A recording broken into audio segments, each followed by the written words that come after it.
know you could see it. I just didn't think.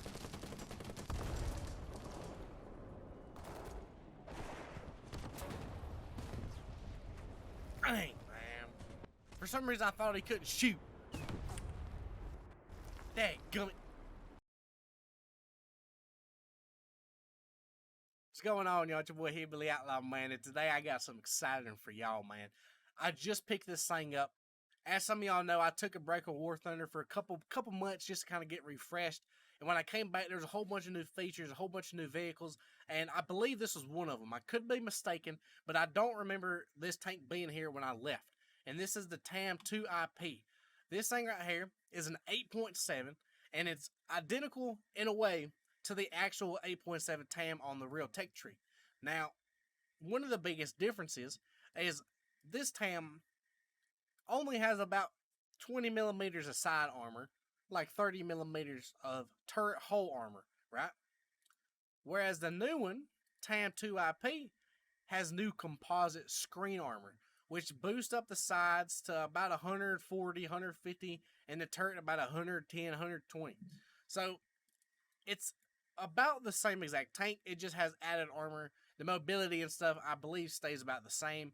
Looking at it, this one has a max speed of 47 miles per hour, whereas the actual TAM has a max speed of 47 miles per hour. So they're about identical. This one's 30.5 tons, while the actual new one is 30.5 tons. So the armor didn't really do much to it. It kept its mobility, it kept its speed like the normal TAM, and it does a little bit better against those auto cannons and other type of fast rounds that penetrate the weak armor. If you watch the Leopard video, one of the biggest issues we ran into at 9.0 was the BMPs, which really tore through our armor. And the TAM doesn't have full protection against that, but it does have enough armor to where it can slow down the inevitable, if that makes sense. So checking out under the hood, see what it's got. It's got a 105 millimeter cannon, which it's a good cannon. It hasn't struggled at all for me. It does have an 8.4 second reload, so it's slightly quicker than the Leopard. The Leopard A1 L44, that is. It does have 4 crew, 720 horsepower, max speed of 47, and it's real good, man. It's real good. Of course, it does have your 76 millimeter smoke grenade launchers. It's got 8 of them, and they are in clusters. So I believe it shoots 2 in the back, 2 in the front. At least that's what I've noticed after playing it a little bit. And of course, it does have your dual 7.62 millimeter machine guns, which is kind of common on the German tree, down in the later tiers. So checking out modifications, it does have laser rangefinder, but it does lack thermals. So the Leopard has Generation 1 thermals, while the TAM does not have thermals at all. It does have night vision, it does have laser rangefinder, and it does have DM33 shells. And also, if you're an arcade player, it does come with the airstrike. Whereas the Leopard, I believe, does not come with the airstrike. It's got 4 types of shells, which is the DM33, which is probably one of the best rounds at around 9.0. I could be mistaken, but it definitely is one of the best. It does come with a DM23, which doesn't really make much sense to use because the DM33 is better. It does come with HESH shells, which in the current state of the game isn't really viable. I mean, it is good against like lighter armored targets, but at the end of the day, it's just not all that great. You probably won't really ever use those. And of course, it does come with your DM12s, which is your standard stock free rounds, which is your Heat FS. If you're tight on money or whatever it is, you can use these for free. So checking that out, it's got the basics, all the mobility improvements. Like I said in the Leopard video, if you purchase a premium vehicle, everything comes on lock. You don't have to grind it out. You get everything from the start. So essentially, it's a very good premium, and I'm enjoying it a lot in the few games that I've played.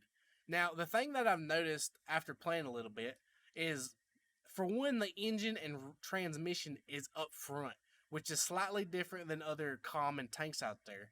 And your driver is actually kind of hidden behind a little rolled homogeneous armor compartment.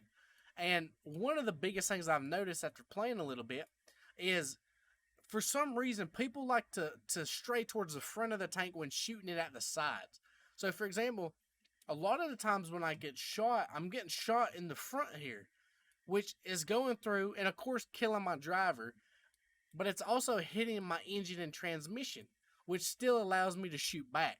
So, although I may not be able to drive anymore, I can still shoot back. Whereas in some tanks, if you get shot in the front, you kind of lose everybody. So it does have a benefit of sometimes being able to take a couple shots because you're able to shoot back and dish out damage if they hit you in the engine compartment. Now, another flaw, well, I guess the engine and transmission isn't necessarily a flaw. For me, it's a pro. For you, it may be slightly different. So she is more of a flanker and sniper compared to some of the other German tanks. So you want to use your 47 miles per hour speed, your DM33 round speed, which is actually quite a lot. It's 1455, which isn't the best, but it's pretty quick, so you can hit long range shots pretty easily. So you want to use your mobility, use your maneuverability, and use your laser rangefinder to kind of help you snipe and flank, and don't really go one-on-one with people. Try to just get to the sides and the back, and you'll be solid. There's already an auto cannon letting it rip across the road, so we need to be on our toes looking for that guy. See if we can make it to the road now and at least get a couple rounds out. Just go ahead and stay on our view here. Look for any sort of people. Hit him. He's done. We're not going to be able to get the reload off, and I'm not going to push enough to risk dying to him.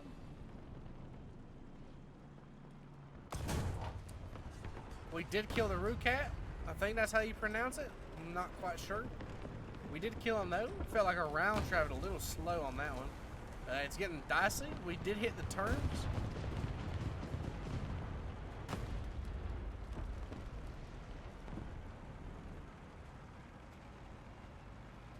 Look at that little sucker go, dude. Look at him go. Woo!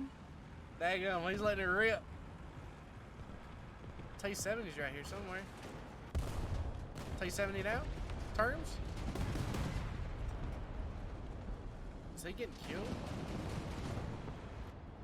Oh. We walked right into that one.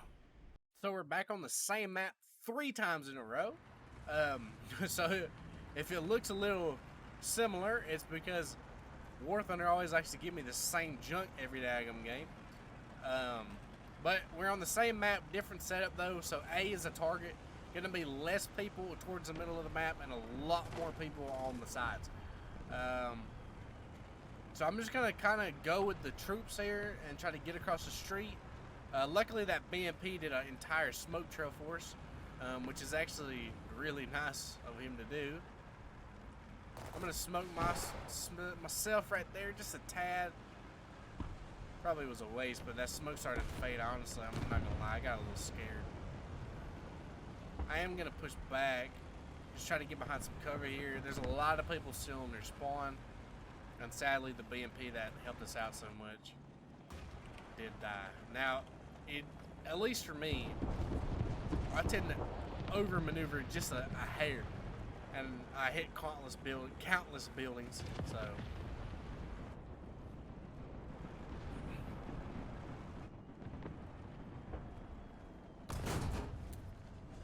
Took a head on that guy. I'm low-key kind of scared, as probably I should be.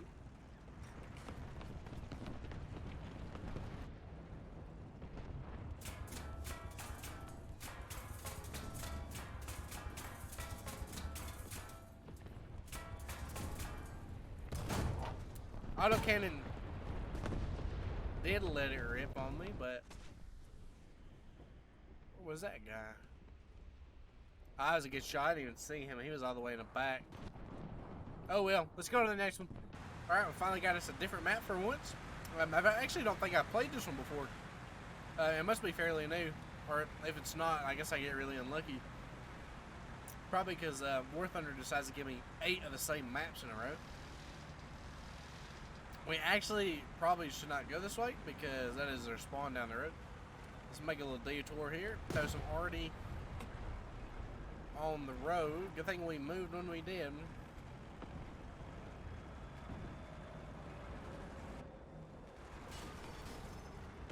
I'm a little scared to be playing this close. I would like to get across the water. Doesn't seem like it's going to happen now, though. A little too late for that. We're just going to have to try to play our best with what we got. I also don't want to expose myself to the water now, because if I do, look at that little thing. That weasel. Little bush weasel. It's a little bush weasel. Let's try to help him out.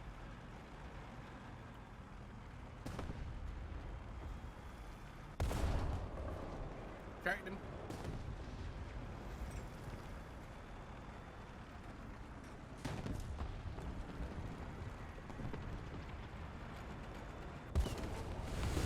Bradley down.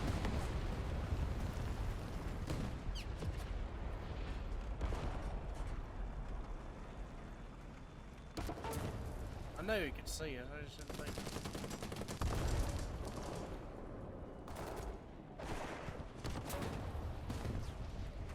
Dang, man. For some reason, I thought he couldn't shoot. Dadgummit. This is Fields of Poland. It's actually probably one of the best maps you can get in the TAM. However, you just got to remember you don't have thermals, so you need to be careful. Try not to get to the point where other people can see you with thermals, because it's very likely. And you just got to, kind of sit back, use your eyeballs a little bit, and be cautious of the fact that other people have thermals and you don't. So just be careful with that.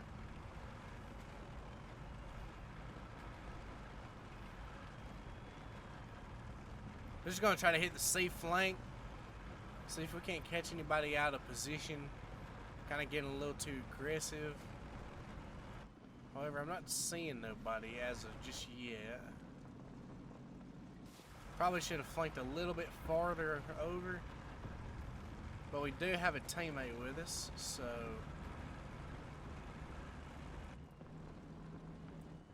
We're covering ground fairly quickly, though.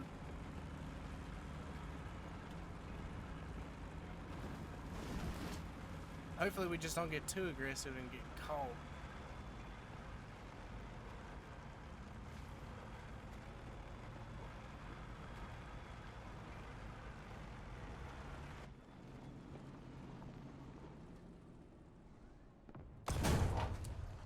Missed him.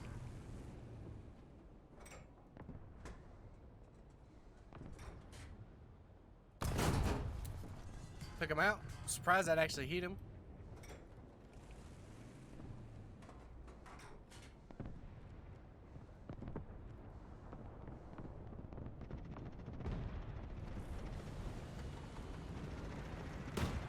Top 87's on to us.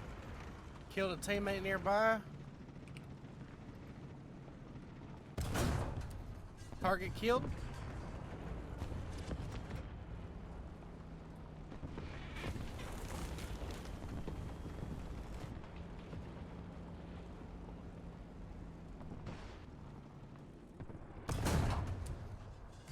Ricochet.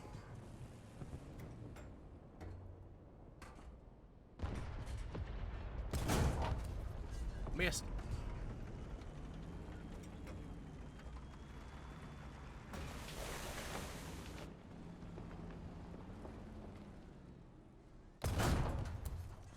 Ooh, low high, low high, low high.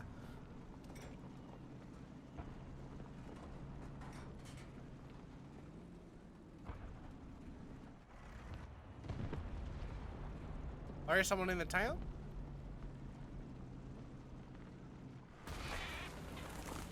Keep pushing back here.